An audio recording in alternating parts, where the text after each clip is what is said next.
1941年12月2日、日の出は山形とす殿大本営の発令を受け、12月4日、中国南部海南島の三亜を出撃したマレー攻略部隊は小沢中将式のマレー部隊に護衛され、マレー半島を目指して進撃を開始。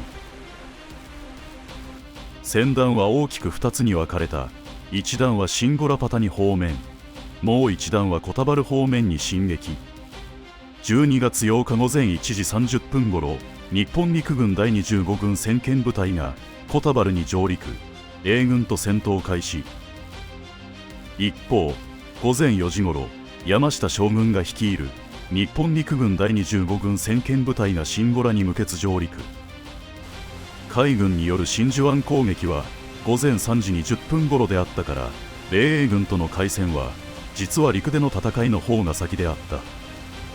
作戦当日はマレー半島ではモンスーンの影響で激しい雨が降る過酷な天候であったが、7機のはやぶさ戦闘機が上空直縁で飛行していた。悪天候、暗夜、海上を陸軍機が飛行するには相当な練度が必要であることは想像に難くない。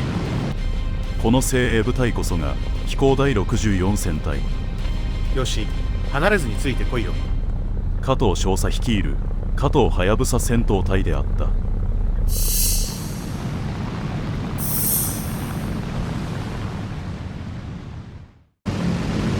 ブレアハイムだ。攻撃する。決して単独で突っ込むな。互いを援護し、連携を密にしろ。It's a Japanese fleet. They are planning to land. Reporting. I see about 30 enemy ships. No escorting aircraft. Location. Enemy planes. We're under attack. Hey, pull yourself together. Are you okay? 加藤はやぶさ戦闘隊は偵察飛行中のブレニム爆撃機を一気撃墜、マレー作戦の初陣を飾った。一方、シンゴラに上陸した第25軍はシンガポールへの一挙突進を開始する。シンゴラ付近に良質の飛行場がなく、早期に航空基地を作る必要があった上、ヘラク川の橋梁を英軍に破壊されないうちに確保し、英軍の増援来着前にシンガポール陥落を目指す必要があった。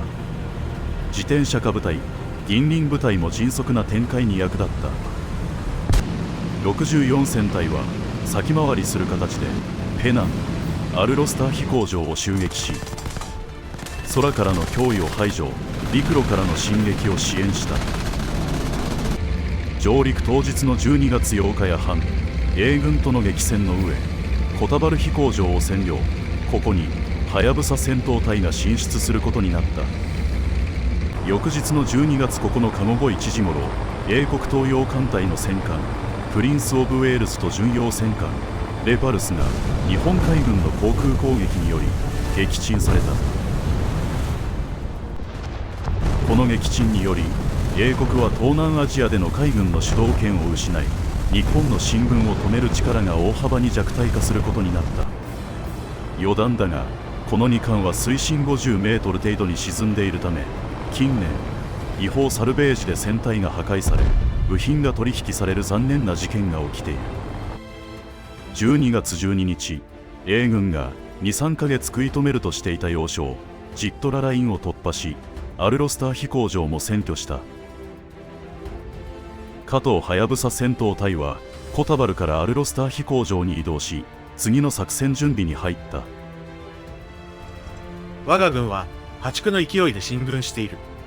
次の目標はクアラルンプールだが、ペラクの橋を英軍に爆破されると3ヶ月は進軍が遅れるそうだ。あれは英軍の7。はい、バッファロー戦闘機ですな。燃料は船体で使うらしいです。飛行士団からの命令はまだだが、時期を逃すべきではない。我が隊はクアラルンプールの飛行場を攻撃し、敵機を撃破する。これはオレドク団の命令になる。隊長殿、機体の部隊マークの矢印は何か意味があるのでしょうか。ああ、はやぶさに機種改変した際に空中勤務者と整備の下士官が集まって議論して矢印にしたと聞いている。矢印なら描きやすいし、格好もいいからとか言っていたな。さようでありましたか。ピストに着きました。ああ、ご苦労。ピストとはパイロットなどが待機する場所のことである。フランス語のピステが語源とされる。これより作戦を説明する。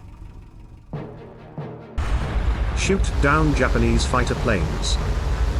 バッファロー戦闘機はアメリカ海軍初の単葉艦上戦闘機で米軍に供与されていた。見た目がずんぐりでハヤブサとは実に対照的な戦闘機である。バッファロー戦闘機が空中待機のために次々と発進。ここにハヤブサの初空中戦が勃発する。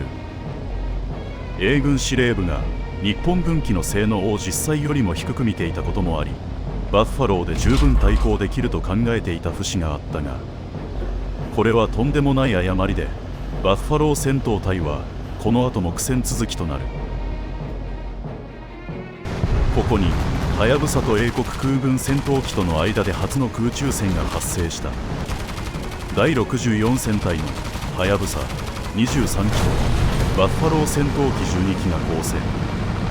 1機を衝突で喪失するも3機を撃墜、4機を撃破する戦果を挙げた。この戦いは加藤少佐の独断によるものだったが、臨機応変の適切な判断として南方軍総司令官から祝電を受けた。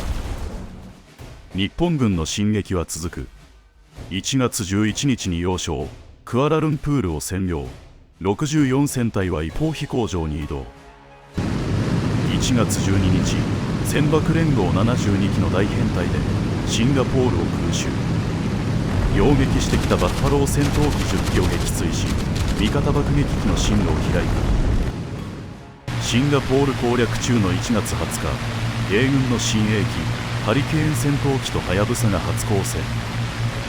ハリケーンはバトル・オブ・ブリテンで活躍した機体であり、米軍としては期待の星であった。 Knock off the Oscars. だが格闘戦では旋回性能に勝るハヤブサの方が優位であり、この日の戦いではハヤブサは1機を喪失するも敵視機関機を含むハリケーン3機を撃墜し、ハヤブサに軍配は上がった。1月31日、ジョホールバル占領。加藤ハヤブサ戦闘隊は下半飛行場に移動。パレンバン空挺作戦を空から護衛した。2月14日、パレンバン空挺作戦に出撃。我が隊の任務はブーテレ部隊の護衛任務だ。敵機を深追いする。追い払ったら次を追い払え。分かった。 Attention all units. Oscar is a tough opponent. If you get hit once, descend and escape. Avoid dogfights.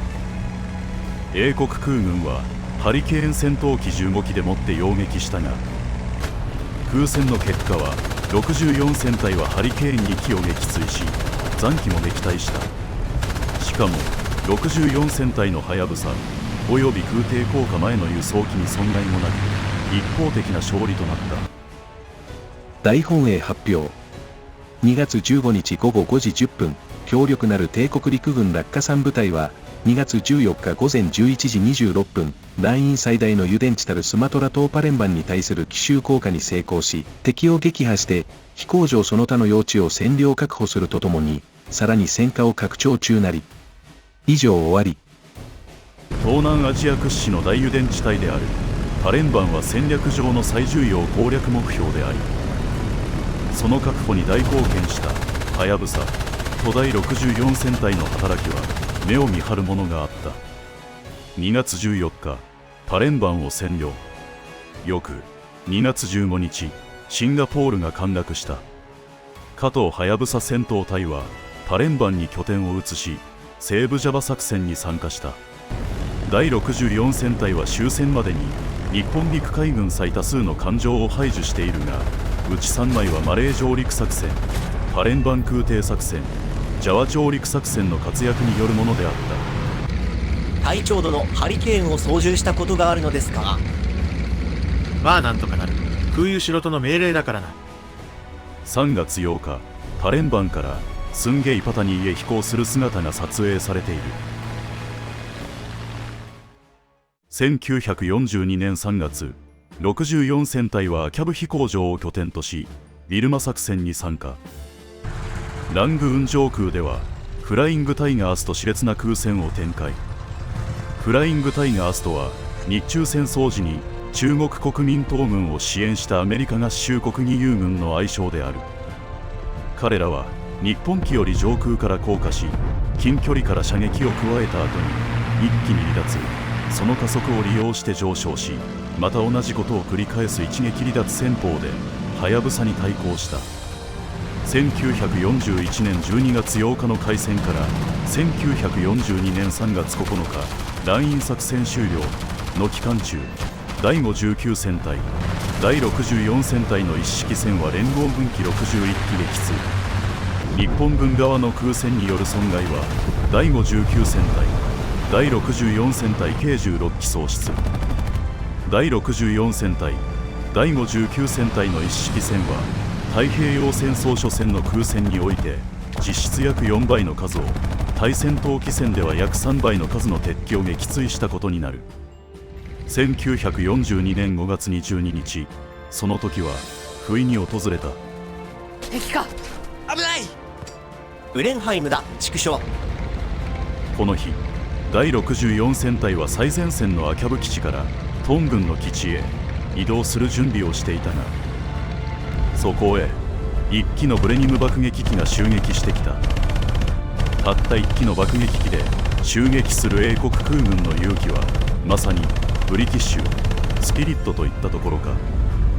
回せ回せ。直ちに追撃戦が始まった。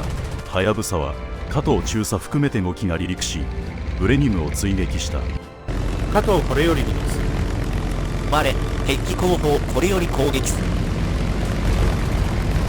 だが銃座からの巧みな射撃によりはやぶさ2機が被弾し途中帰還、さらに1機が機体腹部に被弾し発火。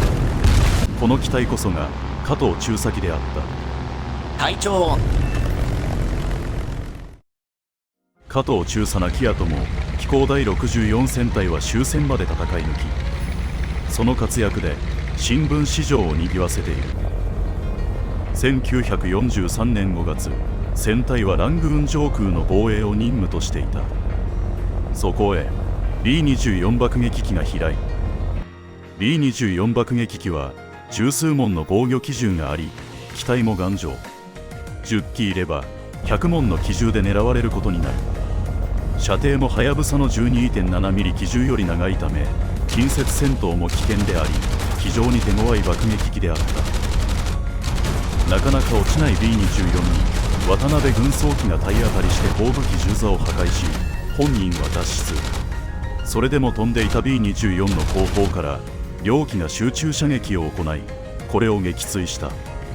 この勇敢な体当たり攻撃はビルマ方面の新聞に大々的に掲載されることとなった。 B24 体当たり撃墜が紙面を賑わした数日後、今度は雪本中尉が新聞市場を賑わした。ラングーン上空に1機の P38 が低空で飛来。 P38 は偵察であり、 B24 の編隊がやってくる前触れだった。雪本中尉の弾丸が片方のエンジンに命中。そのまま連射で撃墜と思いきや機関砲が故障。なんと雪本中尉は P38 の真横に機体をつけて拳銃を向けて降伏を迫った。しばらく並走すると P38 のパイロットは白いハンカチを振り降伏を示し、そのまま強制着陸となった。捕虜との面会から帰ってきた中尉は、隊長殿、びっくりしましたよ。奴は軽機関銃を持っていました。彼が戦意を失っていなかったら返り討ちに遭うところでした。と言って場を和ませた。1944年4月26日、インパール付近上空を索敵中に大型機を発見。直ちに攻撃に向かった。 B17 だ、仕留めるぞ。なかなか落ちないな。速度も B17 より速い。落ちたな。どうするぞ。宮部、貴様 B29 を撃墜したそうだな。撃墜手だ。